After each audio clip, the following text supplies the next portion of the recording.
A multi-POV novel can be fantastic, but it needs to be purposeful. The story needs to call for it. Without clear intent, extra POVs can feel like clutter rather than essential threads in the narrative tapestry. Before I get into this, here's a quick definition. Multi-POV simply refers to a story that takes on the perspective of multiple different characters. A good example is A Game of Thrones, where each chapter is named for a particular character. But each POV doesn't need to be contained by an entire chapter. In some novels, the author will move from one POV to another within the same chapter, marking that with a hard line break. In my work as a developmental editor, I often see multi-POV drafts where some perspectives feel unnecessary. So characters who exist for the writer's convenience, but not necessarily the reader's experience. Every POV should deepen the story, create tension, or reveal something that no other POV can. Ideally, each POV character will have their own complete arc. They become the hero of their own story within the story. In simplest terms, that means giving them a goal they are working towards. So how do you know if a POV is necessary?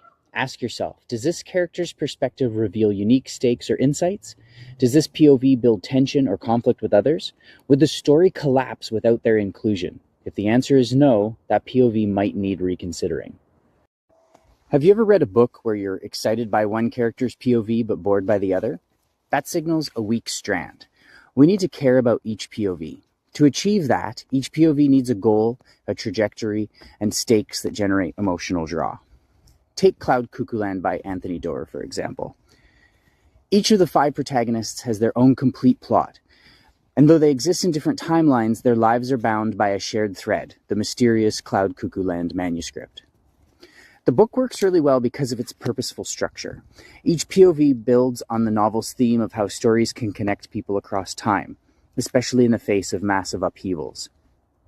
Despite vastly different worlds and stakes, the characters' arcs echo and enrich one another. One common trap involves explanatory POVs. For example, an amateur sleuth mystery might shoehorn in a cop's POV to show the official investigation.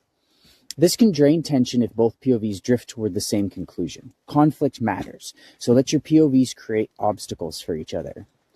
Multi-POV novels work best when the structure itself enhances the reader's experience. Each perspective should add unique stakes, conflicts, insights, contribute to the story's thematic depth, and feel indispensable. I hope you found this overview helpful. For more writing tips, head over to darlingaxe.com and check out the chopping blog. Thanks for watching.